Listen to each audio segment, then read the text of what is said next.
So I've got to say, I'm starting to find deepfake technology really disturbing. This is the website notjordanpeterson.com. Let me quickly play you a few clips. Communism is actually great, and I was wrong the whole time.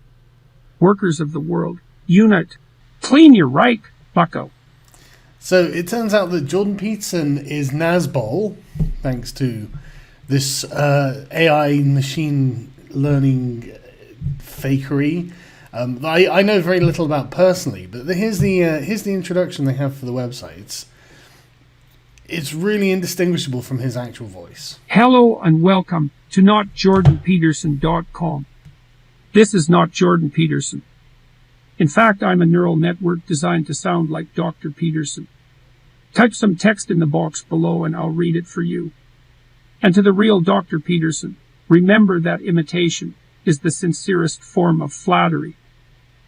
I mean, that's genuinely incredible. I've got the headphone in my ear, and it's coming through at really good quality. And the only way that I can tell that it's not the real Dr. Peterson, apart from the fact that it says it, is that it's a bit tinny, a little bit echoey, and I imagine that Jordan Peterson could probably get a better microphone than that. But it could easily be a recording from a slightly inferior piece of kit. And it's really got some disturbing implications, doesn't it? But it's obviously not just me that's concerned about this, but the chap who actually created the world's top deepfake artist is wrestling with the monster he's created, because this is genuinely scary and puts us in a genuinely Orwellian place where the powers that be, or anyone really, could just fake absolutely anything they wanted. You could find yourself in the future with the next Bin Laden or Hitler or Stalin or whoever, the next, evil arch bad guy from East Asia or Oceania, who goes on TV and gives these terrifying speeches about how he's going to invade here, invade there, and we need to go to war with these people. And it might not even be a real person at all. It could be a completely fake person, just completely made up by the AI, and you wouldn't know. And how would you tell? And this is the world we now live in. So this article revolves around an interview with a chap called Hao Li, who developed deepfakes at the University of Southern California. And they say not everyone is excited about the prospect of this technology becoming ubiquitous. Li and others are basically trying to make one-image, mobile and real-time deepfakes. That's the threat level that worries me when it becomes something less easily controlled and more accessible to a range of actors. Now, I mean, the fake voice deepfakes of Jordan Peterson I made. So literally you can just go on to notjordanpeterson.com, type in whatever you want him to say, and then in like a few minutes it'll have rendered it, and then you have a fake voice capture. So it's not exactly that it takes a long time or it's difficult for anyone to do.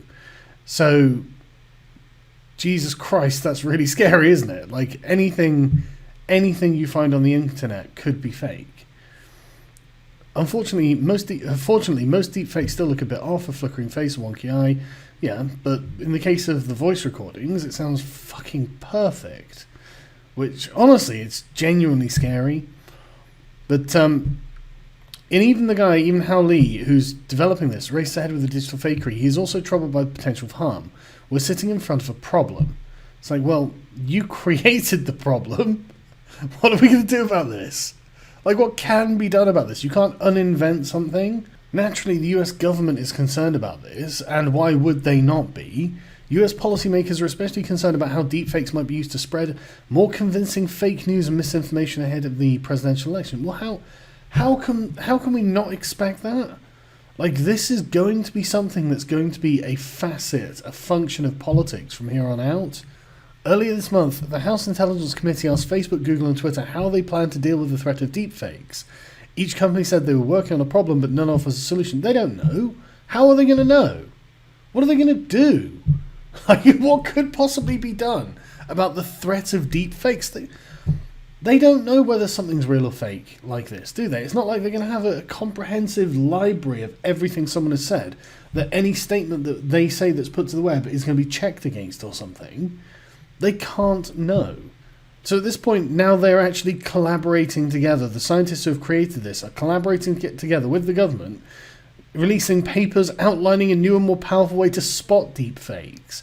Now I've got to try and figure out how the fuck we identify that crazy thing that we've created that actually does threaten to do real damage to Western democracies. The way that our democracies function relies on the fact that we can be sure that a piece of media is reliable. As in, this is a video recording or an audio recording. And this is why it's so nefarious when media outlets clip a piece of audio or slice it together or like change camera and cut out a certain segment of what is being said. This is why this sort of stuff is so nefarious. But what happens when they don't need to do that? And they can just literally fucking make up your statements for you. Like, honestly, it's just terrifying. It's fucking terrifying what could be inconceivably made up about a person in order to convict them. I mean, is there any particular reason that security camera footage of someone robbing a bank or murdering someone or doing whatever couldn't just be concocted? Is there any particular reason that this couldn't be done? And I can't see any reason that would stop it. If anything, it strikes me that it might be eminently plausible in the next few years to just go on a website and request something in the same way that I did with Jordan Peterson's audio clips. It's really scary. Like, it's the implications are terrifying, man. As he watches people using the booth, Lee tells me there's no technical reason why deep fakes should be detectable. Videos aren't just pixels with a certain color value. Making them perfect is just a matter of time and resources, and his collaboration with Farad shows it's getting easier all the time.